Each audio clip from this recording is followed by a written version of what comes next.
আবারও একটা ভালোবাসার গল্প অসম্পূর্ণ থেকে গেল। চারিদিকে এত অসম্পূর্ণ ভালোবাসার গল্প, কেউ কারো সাথে সারা জীবন তো দূরের কথা, 2 বছর কাটাতে পারছে না। সবাই সবার উপর তৃপ্ত হয়ে উঠেছে। ঠিক তেমনই কিছুদিন থেকে একটি ঘটনা মানুষের মুখে ঘুরছে। সেটা হলো বেঙ্গালুরুর ইঞ্জিনিয়ার অতুল সুভাষের অস্বাভাবিক মৃত্যুর ঘটনা।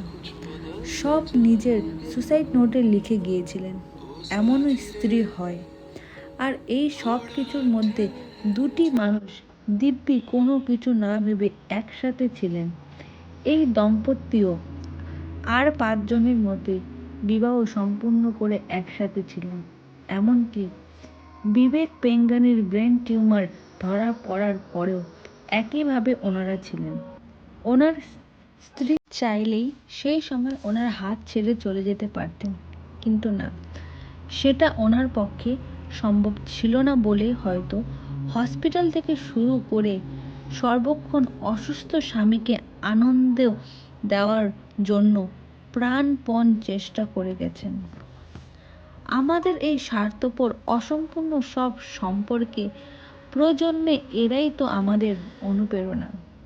কিন্তু দুর্ভাগ্য যে ভালো কিছু বেশি দিন স্থায়ী থাকে না।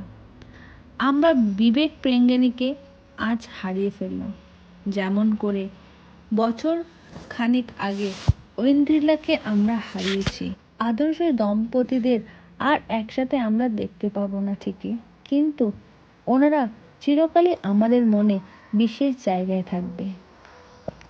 ওনাদের থেকেই এই প্রজন্মে শিখবে যে সম্পর্ক কেবল স্বার্থ কিংবা শারীরিক চাহিদার জন্য হয় না, এমনও নিঃস্বার্থ সম্পর্ক হয়।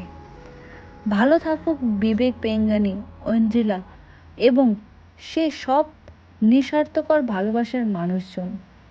আজকের ভিডিওটি ডেডিকেট করলাম সেই নিঃস্বার্থ ভালোবাসার মানুষদের জন্য। আর এটাই বলবো, সত্যিকারের ভালোবাসা এখনো মরে যায়নি। ভালোবাসা পবিত্র, ভালোবাসা অমর। ভালোবাসা একটা সুন্দর অনুভূতি, যে অনুভূতিতে 2জন মানুষ একে অপরের অনুভূতিতে বাঁচে।